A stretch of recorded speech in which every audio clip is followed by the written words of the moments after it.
حسين عرب عيسى وحي هلا تطبيع فرتن عد محمد علي حيد وحي هلا لبا عد كرسيغا waxaa ku guuleystay حسين عرب عيسى saasuna ansax ku yahay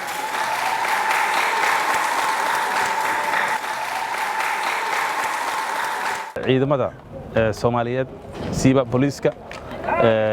iyo amisom booliiskeeda oo runtii suura galiyay in arrintan si qurux badan oo sharaf leh oo amnigeedana aan cad ahayn u dhacdo ilaa ay maalintii processku noo bilaabmay diiwaan gelinta ergada ilaa ay haddaba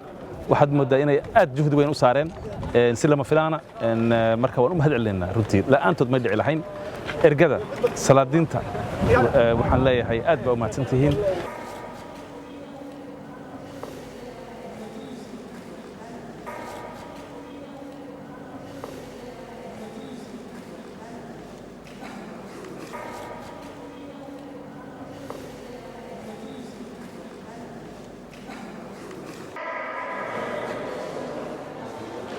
waxaa xumaatay 6 cod waxayna kala heleen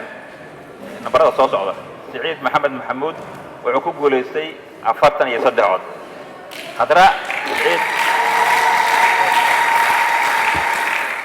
wadanka waxaad moodaa inaad tallaabadii dimuqraadiyadda aan hore u qaadnay haddaan ka hadalno dadyooga soo fududeeyay doorashadan guddiga doorashooyinka qaran waxaad moodaa inay shaqo xoogan oo fiican oo hufan inay qabteen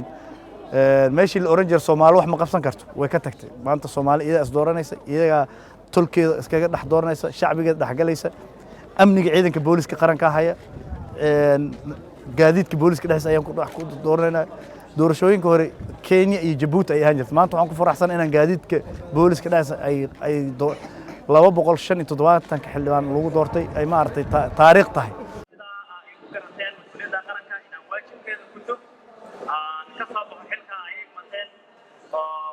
شرفه وبلغ قاضية إن سلطة عظيمة iyo karsi iyo qofnaan ku jirto aan dalkan iyo dadka iyo idinka gaar ahaan aan ku shaqeyn doono qaranka u adeegi doono marka taas runtii aan ugu muhiimsan Soomaali oo dhanna waxa runtii maanta aan dardaaraynaa looga baahan yahay in gacmaha la isqabsado sidii qarankan mushkiladaha inta badan haystay looga saari lahaa xoog cusub baa loo baahan yahay marka waxaan aaminsanahay in xoogii cusba ay maanta rag badan oo cusub baarlamaanka soo galeen aan qayb ka nahay